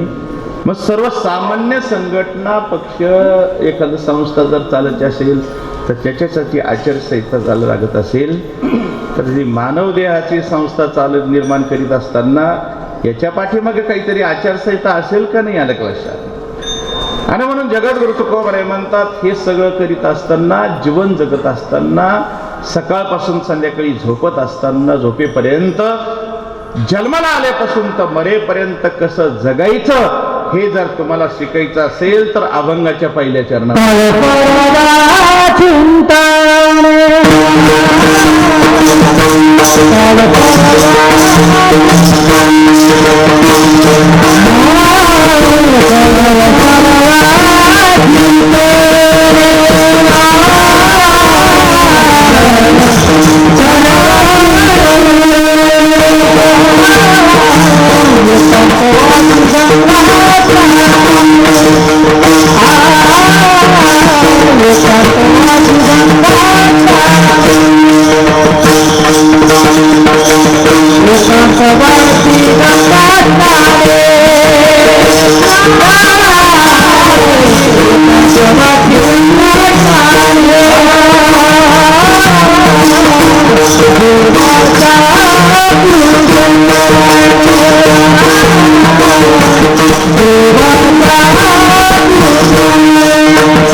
आपल्याला जीवन प्राप्त झालं आहे. या नरदेवाची इति कर्तव्यता काय आहे, कशासाठी मिळालं, काय केलं पाहिजे आपण, तिचं चिंतन आपण केलं पाहिजे. याला कशात तुकोबारे म्हणतात तुम्हाला मिळालं कशासाठी, तर तुकोबारे म्हणतात जे मिळाल्यानंतर तुमचं हे जीवन कसं गेलं पाहिजे, तर तुकोबारे म्हणतात चिंतनात काळ गेला पाहिजे. आपला काळ कसा गेला पाहिजे अण्णा, चिंतनात गेला पाहिजे. तुकोबारे म्हणतात आम्ही तसा चिंतनातच काळ घातला. हरी भजना विन काळ घालवू नको नको. एक क्षणही आमचा नामस्मरणाशिवाय गेला नाही आला लक्षात. तुकोबारे म्हणतात रात्र कळे दिवस न कळे आणि अंगी खेळे दिनरजनी हाती दंदा आणि गोविंदाचे पवाडे. ही तुकोबारे. तुकोबारे म्हणतात एवढाच केला आमचा व्यर्थ काळ गेला नाही.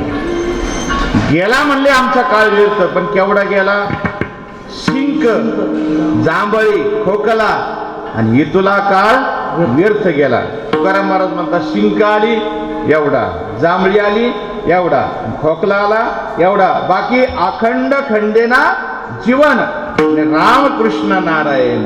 आता हे काय करायचं माहिती का, थोडं उलट करायचं आहे की नाही, थोडं उलट करायचं.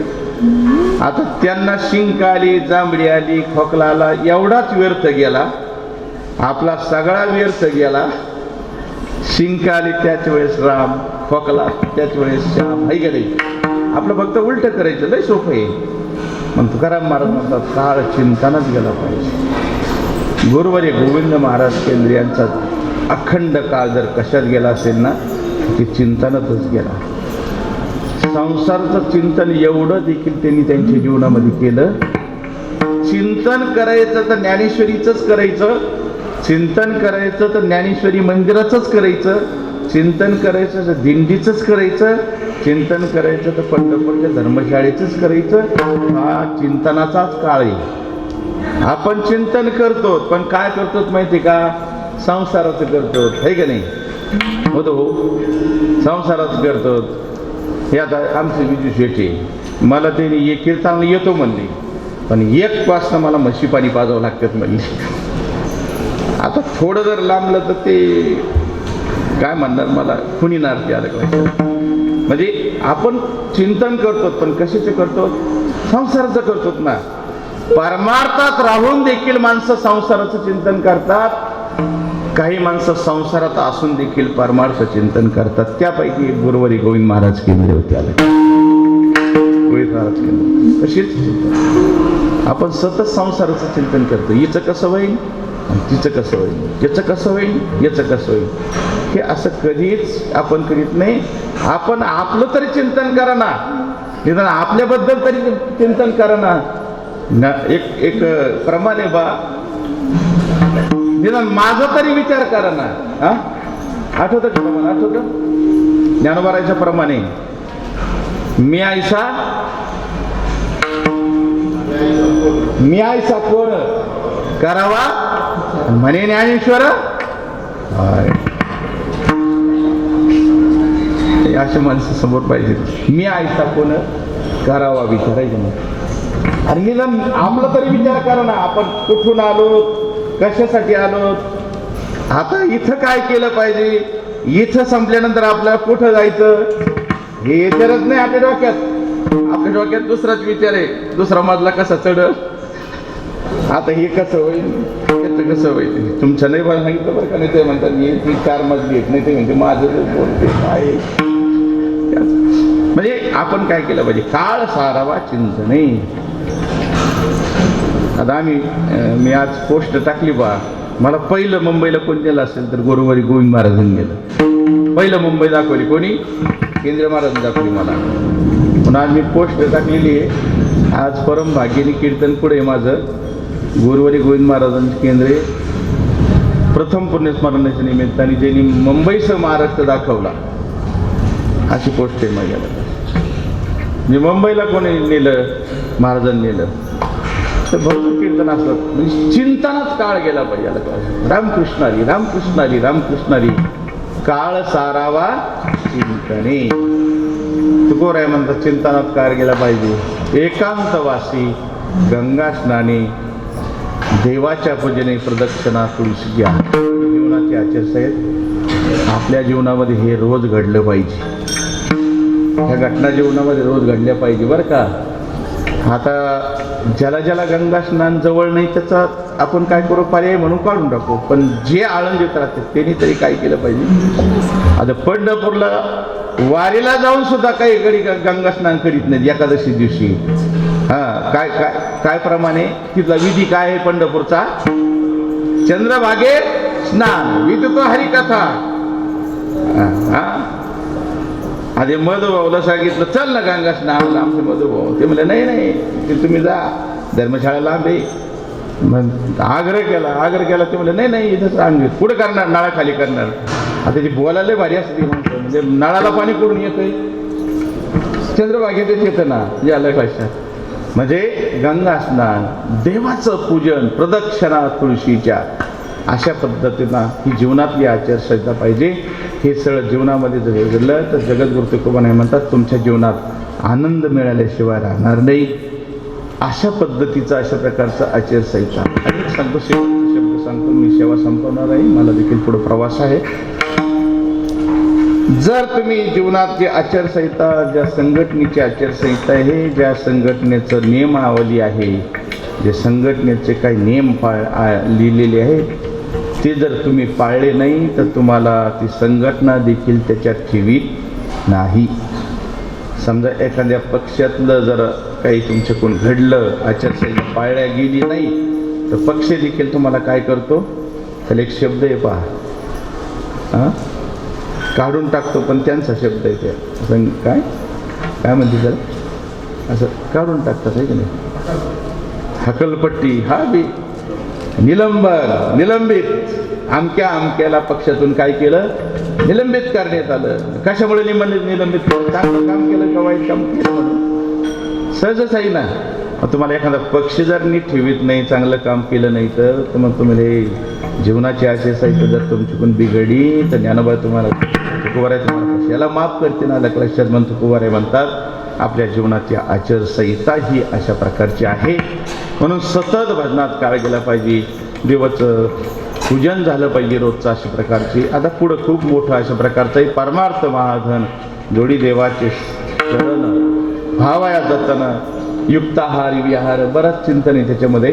पण मला वाटतं 12 वाजले आणि इकडं स्वयंपाक तयार झालेला आहे आणि तुमची चेहरे काय ऐकण्याच्या मानसिकतेत नाहीत. आता त्याच्यापेक्षा मी सांगण्यापेक्षा मी बी थांबूनच घेतो लक्षात. कारण मला सवय लागली आता कीर्तन लय लांबायचं नाही. कारण एकदा असंच लय लांबीलं कीर्तन मी सुरेश महाराज. एक म्हातारं उठलं तर म्हणलं काही धोरण आहे का नाही तुला, तो बरं उठत. ते म्हणलं एक चरण राहिलं, थांब म्हणलं एक चरण राहिलं. मी म्हणलं त्याला एकच चरण राहिलं, सोडीचं तेवढं. ते म्हणलं चरण घरी सोड, कंबर सोड पहिलं. तेव्हापासून आपलं राहिला का चरण, त्याला काय फरक पडतोय. आता आपले जगन्नाथ अण्णा पवार एकाच अभंगवर 7-7 दिवस कीर्तन करायचे आहे का नाही. ऐकले तुम्ही सगळे, आले का, मी देखील ऐकलं. आम्ही म्हणतात आत्ता देखील परमपूज्य रामभाऊ महाराज राऊत एका अभंगवर आपण ऐकतो.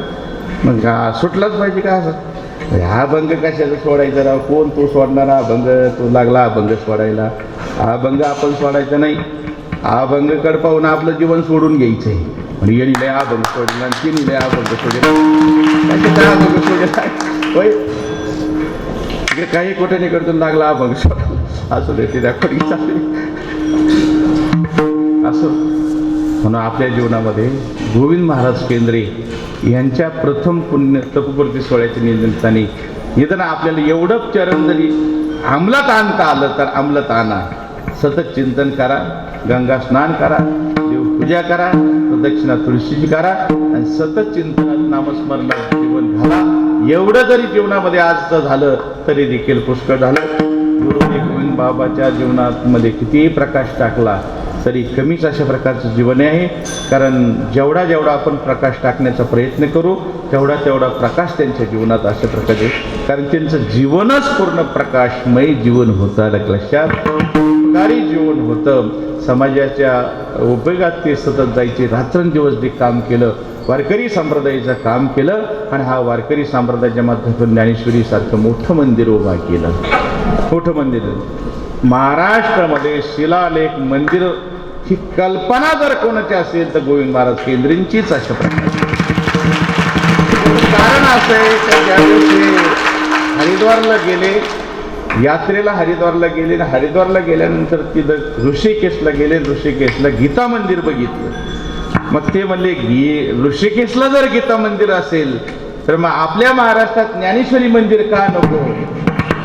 गीता तिकडे निर्माण झाली, ज्ञानेश्वरी इकडे निर्माण झाली. ती संकल्पना इथून घेऊन आले आणि पहिली मुहूर्तमेढ त्यांनी इथं रोवली आणि अशा प्रकारचं ते मंदिर उभा केलं. लक्षात त्याचं काम देखील पूर्णत्वाचं गेलं. पाठीमागे आमचे हरिभक्त पारायण विष्णू महाराज केंद्रे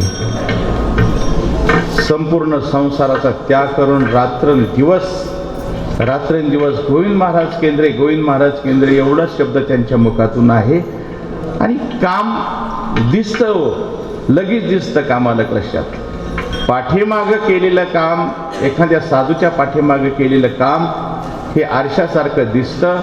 आमचे विष्णू महाराज असतील, आदरणीय श्री हरिभक्तपरायण अण्णा असतील, म्हणजे भास्कर महाराज असतील, ही ट्रस्ट मंडळी असतील, अजिबात अशा प्रकारचं थोडंही गोविंद महाराज केंद्रे यांच्या नंतर हे गोविंद महाराज संस्कार कमी पडून दिलं नाही. आलं लक्षात. आपल्याला सगळ्याला माहिती थोडे उलट वाढण कसा असा प्रयत्न रात्रंदिवस मंडळी करतात. आलं लक्षात. रात्रंदिवस विष्णू महाराजांचं मी पाहतो, रात्रंदिवस फिरतात ते. त्यांना बी आता जवळजवळ खूप मोठा अधिकार प्राप्त झालाय. उत्तराधिकारी म्हणजे सोपी गोष्ट नाही ना. हा, ज्ञानेश्वरी मंदिराचा उत्तराधिकारी म्हणजे सोपी गोष्ट नाही. हे कोण आले फळ, हे आमचे फळ आले, हे मृदंगाचं महामेरू आहे का नाही, फळ आले. हे केंद्रे महाराजांचंच हे सगळं. हे एकत्रच होतो सगळे, हे माझ्यानंतर होते सगळे. आम्ही लय सेवा केली हो. सेवा केलेला सांगू नये आलं लक्षात. पण त्याच्याशिवाय मेवा मिळाला का? हा होय ईदला. तुम्हाला खोटं सांगत नाही, ताकद नव्हती महाराज. 15 वर्षे ह्या बाजूने मृदंग वाजवायची कोणाची होती का? कोणीच वाजू शकत नाही. माझ्याशिवाय हातच लावित नव्हतं इकडे कोणी. किती वर्षे? 15 वर्षे. आपली तयारी तशी होती त्या टायमाला. आता काय, आता तुमच्यासारखे बाज आले आहे का नाही. खूप सेवा, निष्काम सेवा करायची. त्यांनी मला एक शब्द दिला त्या टायमाला. म्हणले महाराज तुम्ही रोज मृदंग वाजवला, आयुष्यभर मृदंग वाजवला, आज कार्तिकेय वारीत कीर्तन करायचं. ते कीर्तन असं बसवलं माझं. दुपारी पांडुरंग बाबा गुले आणि संध्याकाळी बाबा महाराज सातारकर मधी मला बसव. लोक म्हणायचे बाबा कोणी योग्य मोठ्यात मधी. त्या टायमाला त्याची केवढे नाव होती आलं लक्षात. मला म्हणले दुसऱ्याला वाजवून द्यायचं नाही.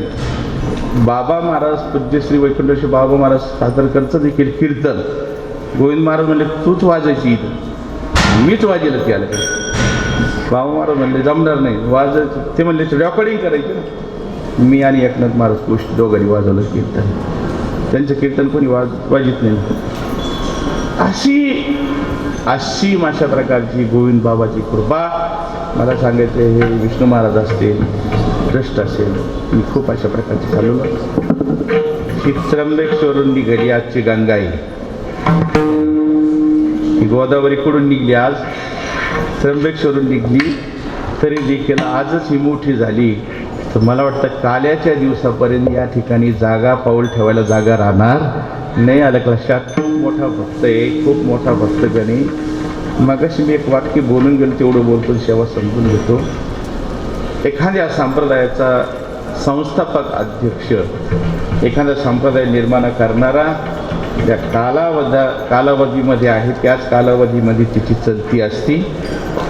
व्यक्ती गेला की संप्रदाय संपून जातो, माणसं संपून जातात, भक्त संपून जातात. पण गुरुवर्य गोविंद महाराज केंद्रे गेल्यानंतर देखील त्यांचं कार्य संपलं नाही, यांचे भक्त संपले नाही, त्यांचं कर्तृत्व संपलं नाही.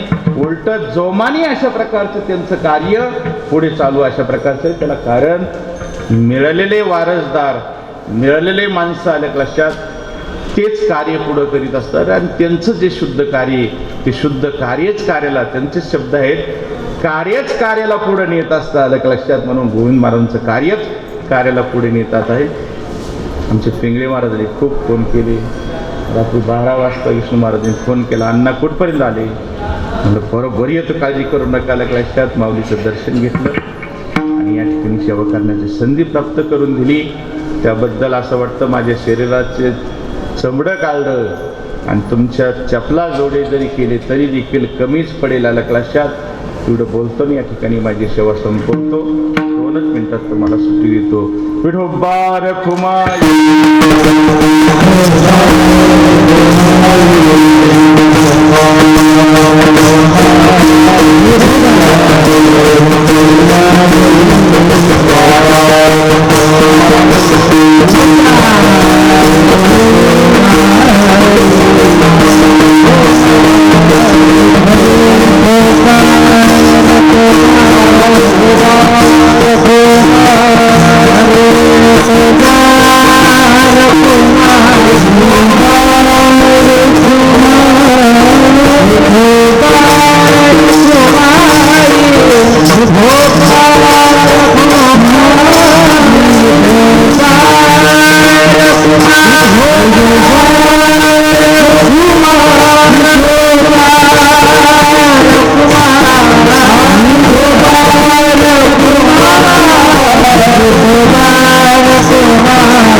सर्वाला सूचना आहे. सूचना झाल्याशिवाय कोणीही या ठिकाणी जागा सोडली, ज्याला जागा सोडायची असल्या आता जागा सोडायची. वैकुंठ राशी समाजयोगी त्यागमूर्ती निष्काम कर्मयोगी साधक हृदय गुरुवर्य गोविंद महाराज केंद्र बाबांचा हा प्रथम तपपूर्ती सोहळ्याच्या निमित्तानं हा चालू असलेला अखंड नाम सप्ताह. या सप्ताहामध्ये प्रथम दिवसाची कीर्तनरूपी सेवा गुरुवर्य गोविंद महाराज केंद्रीय संस्थांचे माजी विद्यार्थी, महाराष्ट्रामधील सुप्रसिद्ध कीर्तनकार, ज्यांचा गुरुवर्य बाबा सांगायचे ज्यांचा संसारही उत्कृष्ट आहे, परमार्थ उत्कृष्ट आहे, हे थोड्या लोकाला प्राप्त होतं. या ठिकाणी महाराजांचा संसारही उत्कृष्ट आहे आणि परमार्थ उत्कृष्ट आहे. या महाराजांच्या उक्तीप्रमाणे हरिभक्त पारायण अनिल महाराज वाळके, प्रदेश अध्यक्ष अखिल भारतीय वारकरी महामंडळ, महाराजांनी या ठिकाणी येऊन या ठिकाणी सेवा दिली. त्याबद्दल त्यांचं जोरात एकदा टाळ्याच्या गजरात स्वागत करायचं आहे. आणि त्यांच्या वतीने दुसरं निमंत्रण 3 तारखेला त्यांची कन्या ज्ञानेश्वरी अनिल वाळके यांचा शुभविवाह आहे. अगदी ते सुद्धा एअरपोर्टमध्ये अगदी भारतातून काही मुलीपैकी सिलेक्ट झाली होती. अगदी तिचा नंबर आला होता.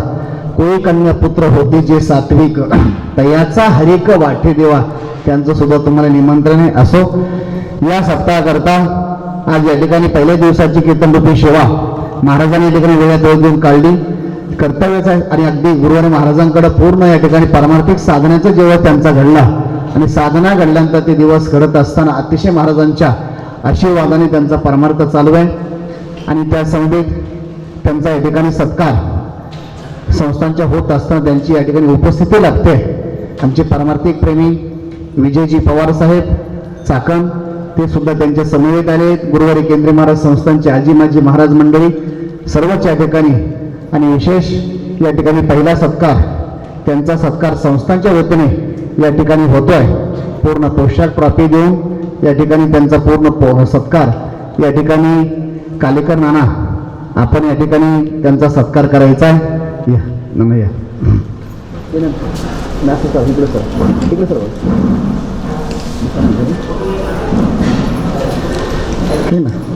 सर्व चालू चला वैभव सर पुढे या ये लोक घे कोणा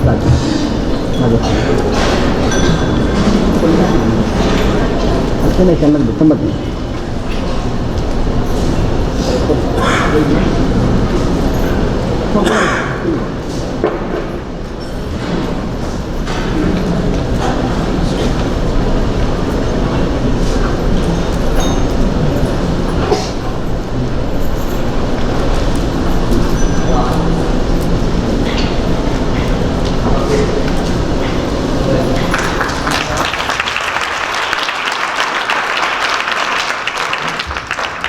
त्यासमवेत या ठिकाणी ज्यांची अन्नदानाची सेवा गेले अनेक वर्षापासून या ठिकाणी आहे. आजचे सकाळचे अल्पहार विठ्ठल शंकर करुंजकिले, अजित रामदास बोराडे सरपंच, किसन देवराम गाडवे, कैलास बोराडे धामणी यांची झाली आणि दुपारची अन्नदानाची सेवा संतोष दत्तात्रय सेवकरी आहेत. त्यासमवेत सकुबाई साधू पिंगळे दिंडीमधील आली तुळशीची सेवा त्यांची असते. अंजना उकरडे आणि गोपीनाथ शंकरराव नागरगोजी यांची पंगत आहे. मी सकुताईंना विनंती करतो आणि उकिरडेताईंना आपण पुढे यायचे. महाराजांच्या हस्ते गुरुवार बाबांचा या ठिकाणी फोटो देऊन आपला हा प्रसाद तुम्हाला दिला जातो. लवकर पुढे यायचं आहे. सकुबाई पिंगळे आणि अंजना ताई उकिरडे आपण पुढे यायचं आहे.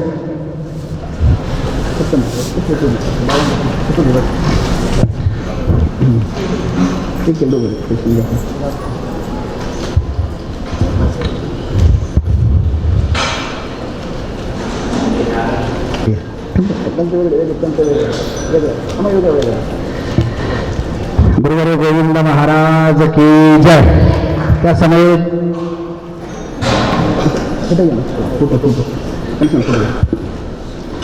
अंजनाताई उकरडे त्यांनी अन्नदानाची सेवा आजची दुपारची आहे. त्यांच्या ठिकाणी सत्कार होतो आहे. पुढे बघा. आणि सायंकाळची अन्नदानाची सेवा हरिभक्तपरायण विलास महाराज सदगीर, केंद्रीय महाराज संस्था माजी विद्यार्थी आणि कानिबा शेठ जयसिंग देवकर यांची होणार आहे. आणि आज ज्यांच्यासोबत महाराजांच्या सोबत या ठिकाणी विजय शेठ पवार आपला सुद्धा सत्कार या ठिकाणी श्री हरी महाराज नवले महाराज आपले शुभास्ते होतोय. अगदी सेवा आहे वारकरी संप्रदायामध्ये.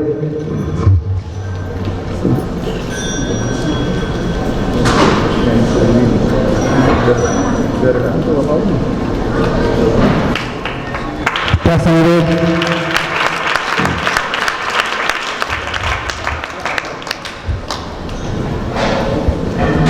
शेगावरून आले महाराज समवेत गरड अण्णा पूर्ण ज्ञानेश्वरी हाताने लिहिलेली आहे. त्यांचा सुद्धा सत्कार या ठिकाणी काजगुंडे महाराज संस्थांचे माजी विद्यार्थी यांच्या हस्ते होतोय. त्या समवेत भाऊसाहेब वाळके पूर्ण ज्ञानेश्वरी हाताने लिहिली आहे.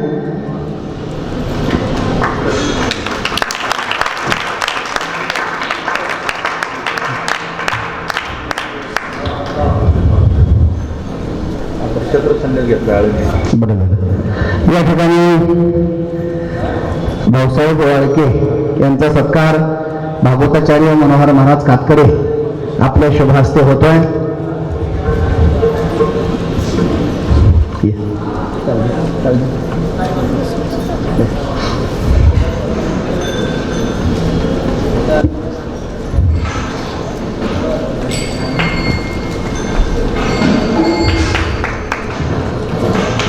वरचा आवाज कमी करा. त्यासमोर या ठिकाणी आमचे बाबा सोबत गेले अनेक वर्ष सुरुवातीला बाबांना गाडी नव्हती.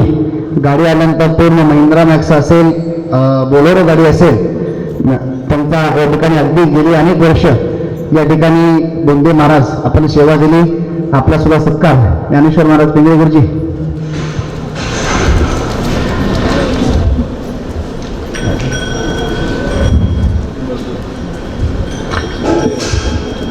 रामदास बोंडे बुलढाणाकर,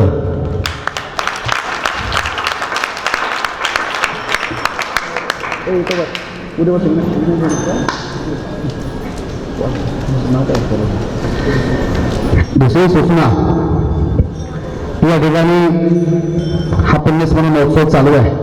संध्याकाळची भजन सेवा, पांडवन सेवा, रजनी मंडळ कडाचीवाडी, समस्त ग्रामस्थ मंडळ अवसरी, पाडदारा, सिरदाळे, जवळके, चिजबाई गाव यांची होणार आहे. सर्वात महत्त्वाची सूचना अशी असेल की जे भाविक पारायणाकरता इथे आले, पारायणाकरता सर्वांची सोय निवास व्यवस्था संस्थांच्या वतीने केली जाणार आहे.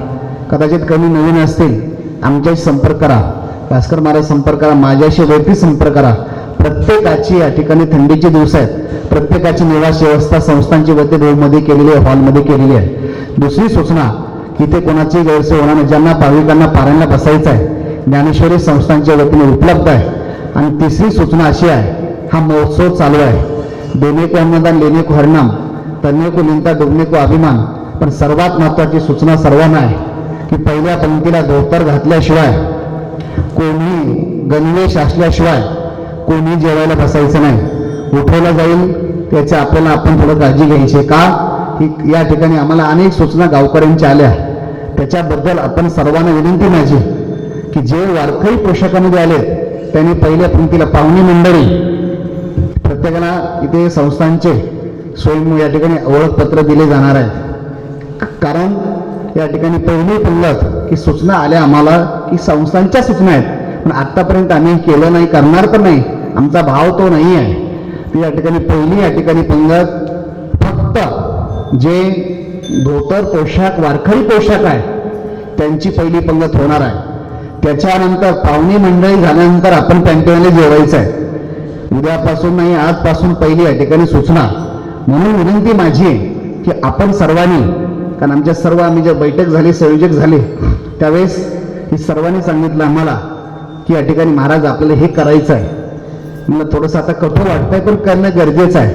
अन्नदानाकरता नाही आहे, एक आम्हाला शिस्त लागावी, तुम्हाला नाही आम्हाला लागावी, आमच्या संस्थांच्या विद्यार्थ्याला शिस्त लागावी. म्हणून या ठिकाणी आम्ही ज्यावेळेस बसलो रूममध्ये संस्थांचे माजी विद्यार्थी, काही ठराविक लोक, त्यावेळेस सूचना आहे की कोणीही खाली या ठिकाणी पहिल्या पंक्तीला अन्नदान आहे, पण धोतर जे आहेत त्यांनाच या ठिकाणी आमचे स्वयंसेवक तुम्हाला या ठिकाणी बसवलं जाईल. आणि दुसऱ्या पंक्तीला झाल्यानंतर जे या ठिकाणी पॅन्टीवर आले त्यांना माझी विनंती आहे की आपण दुसऱ्या पंक्तीला जायचं आहे. तिसरी गोष्ट अशी आहे की या ठिकाणी आपण या संस्थांना ज्याला ज्यांना सहकार्य करायचे, काउंटर चालू आहे, तिथे जाताना अन्नदानाची पावती असेल, इतर पावती सर्वांना पावती भरायची आहे. ही सूचना आणि सर्व संस्थांचे आज ज्यांची उपस्थिती, हरिभक्त पारायण श्री हरी महाराज नवले, मृदंगाचारी व्यंकटेश महाराज फड, मृदंगाचारी आकाश महाराज पळसे, मनोहर महाराज कातकडे गुरुजी, सुरेशजी महाराज कातगुंडे, विलास महाराज सदगीर, ज्ञानेश्वर महाराज पिंगळे, सर्व आपण आलात. असं 7 दिवस फडगुरुजी येतात, आज आले, उद्या हजर लावून आहे, शेवट कालेला येतात. तर 7 दिवस असाची. आणि आज टाळकऱ्यांची सेवा आम्ही प्रत्येकाला 1-1 दिवस दिलेला आहे. दुसरे कोणी टाळ घ्यायचा नाही. या ठिकाणी अगदी शिस्तीत नियमन केलेले आहे. संध्याकाळी 5 ते 6 हरिपाठ. या ठिकाणी मृदंगनाथ वारकरी शिक्षण संस्था, नाव काय, कृष्ण महाराज शिंदे यांची संस्था आहे. सकाळी त्यांनी सेवा दिली स्वतः. यांचा संस्थांशी संबंध सुद्धा नाही, केवळ बाबांनी एवढं काम केलं. पण महाराज सकाळी टाळकरी त्यांची, आमच्या पण टाळकरी, आम्हाला सेवा द्यायची आहे. सकाळी कीर्तनला त्यांची सेवा 5 ते 6 हरिपाठ त्यांचा होईल. संध्याकाळी 6 ते 8 त्यांचे टाळकरी, त्यांचे वादक एक आजच्या दिवस पूर्ण सेवा दिली. म्हणून अगदी त्यांची जेवढे संस्थेचे साधक आहेत त्यांनी पहिल्या भोजनात बसायचं आहे. पॅन्टीवाल्यांनी पुन्हा सूचना अशी असेल, या ठिकाणी मला प्रत्यक्ष अप्रत्यक्ष लोकांनी सांगितलं, महाराज तुम्ही केलं तर आम्हाला करता येईल. कारण या ठिकाणी थोडी बेशिस्त होती आपल्याकडनं. म्हणून या ठिकाणी पुन्हा थोडंसं मलाही बोलायला जड जाते, पण नाईलाज आहे. ही सूचना आपले सर्वांनी या ठिकाणी पालन करायचं आहे. आणि या ठिकाणी ही सर्वांची सूचना अशी असेल आणि प्रत्येकाने या कार्यक्रमाकरता सर्वांनी येत या, हीच या ठिकाणी तुम्हाला विनंती असेल. आणि आता पुन्हा एकदा सांगितल्याशिवाय कोणी भोजनात बसायचं नाही. आणि रात्रीची कीर्तन सेवा हरिभक्त पारायण भागवताचार्य आत्माराम महाराज कुटे शास्त्री, जोग महाराज वारकरी शिक्षण संस्था अध्यापक गुरुवारी गोविंद महाराज केंद्रीय संस्था माझी विद्यार्थी सकाळच्या सत्राला जेवढे काही विद्यार्थी आहेत संस्थांचे राहिलेले त्यांचे कीर्तन टाकण्याचा प्रयत्न केला आणि संध्याकाळी सुद्धा या ठिकाणी थोडंसं अट्ठास केला म्हणून संध्याकाळी बरोबर 6 ते 8 या वेळामध्ये हरिभक्त पारायण आत्माराम महाराज कुट्टे शास्त्री यांचं या ठिकाणी कीर्तन होईल. जोग महाराज संस्था अध्यापक या ठिकाणी ही सूचना आणि संस्थांचे स्वयंसेवक आपण सर्व लक्ष द्यायचं आहे, जेवायला वाढायचं आहे आणि पुन्हा सूचना बघा मागे गर्दी होती पेंटीवाल्यांची. हा बघा पाठीमागं बघा.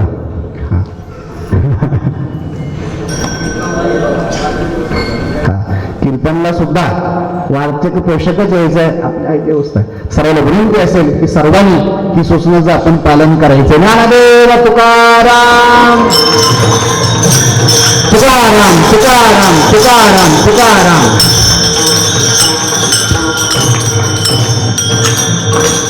स्वयंपाकाला वेळ आहे, सांगितल्याशिवाय बसू नका. थोडस तास जमा करा इकडे.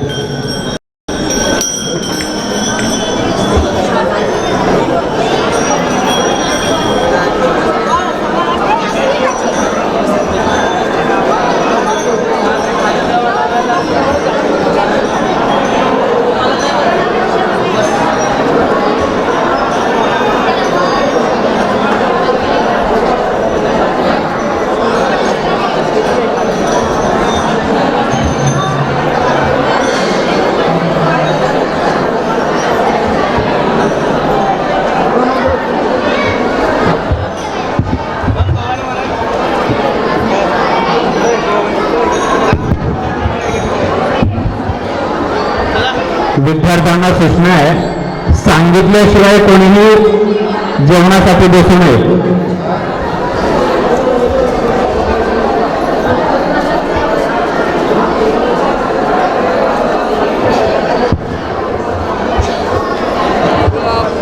ज्यांनी पॅन्ट शर्ट घातला असेल त्यांनी तिसऱ्या पंक्तीला बसायचं.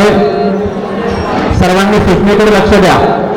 ज्यांचा वारकरी पोशाख आहे त्यांनी पहिल्या पंक्तीला बसायचं.